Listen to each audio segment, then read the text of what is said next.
नमस्ते, मैं लक्ष्मण आपका स्वागत करता हूं आपके YouTube channel Vedas institute Kolkata पे। स्टूडेंट, आज हम डिस्कस करेंगे landlock and double landlock countries. Discussion को कंप्लीट करेंगे और उसके बाद इसी टॉपिक से आए हुए वेस्ट बंगाल सिविल सर्विस से एक क्वेश्चन को भी सॉल्व करेंगे। तो यहाँ पे लैंडलॉक कंट्री का डेफिनेशन है और यहाँ पे डबल लैंडलॉक कंट्री का डेफिनेशन है। तो चलिए कंटिन्यू करते हैं। Landlocked country. A landlocked country is country with no access to any ocean or seas. तो कह रहा है कि कोई भी कंट्री को लैंडलॉक कंट्री तभी कहते हैं जब उसका कोई भी एक्सेस ओशियन या सी से नहीं होता है।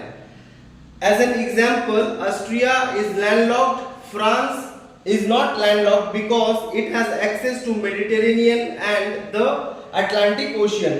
तो ये जो फ्रांस है इसके एक तरफ मेडिटेरेनियन सी है और दूसरे तरफ अटलांटिक ओशियन है, इसलिए फ्रांस को आप लैंडलॉक कंट्री नहीं कह सकते हैं। At the same time Austria जो है वो लैंडलॉक कंट्री है। क्यों? क्योंकि उसके किसी भी साइड कोई ओशियन या फिर सी नहीं है। There are currently 44 landlock countries. तो इस वक्त दुनिया में 44 लैंडलॉक कंट्री है। The largest by area is Kazakhstan in Central Asia। तो जो कजाकिस्तान है वो सबसे बड़ा लैंडलॉक कंट्री है जो सेंट्रल एशिया में है। While the smallest is Vatican in Europe, surrounded by the capital of Italy, Rome। तो ये जो वेटिकन है जो कि यूरोप में है, सबसे स्मॉलेस्ट लैंडलॉक कंट्री है। The most populous landlocked country is Ethiopia in Africa। तो जो इथियोपिया है वो सबसे पॉपुलस लैंडलॉक कंट्री है जो कि अफ्रीका में है। while the least populous is the Vatican। तो जो वेटिकन है जो कि यूरोप में है वो सिर्फ स्मॉलेस्ट ही नहीं, लीस्ट पॉपुलस लैंडलॉक कंट्री है। स्टूडेंट, तो अब हम समझते हैं double landlock country. A double landlock country is a country that is not only landlocked but also surrounded by other landlock countries. Ocean access for double landlock countries is even more difficult. तो suppose कीजिए कि ये landlocked country है, इसके surrounded में और भी other जो है वो लैंडलॉक कंट्री है, इसलिए इसको जो है वो डबल लैंडलॉक कंट्री कहते हैं। There are only 2 double landlock countries in the world.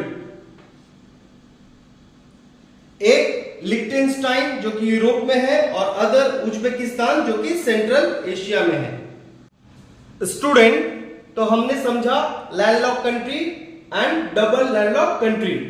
अब इसी टॉपिक से एक क्वेश्चन जो कि वेस्ट बंगाल सिविल सर्विस में आया हुआ है, चलिए उसको सॉल्व करते हैं।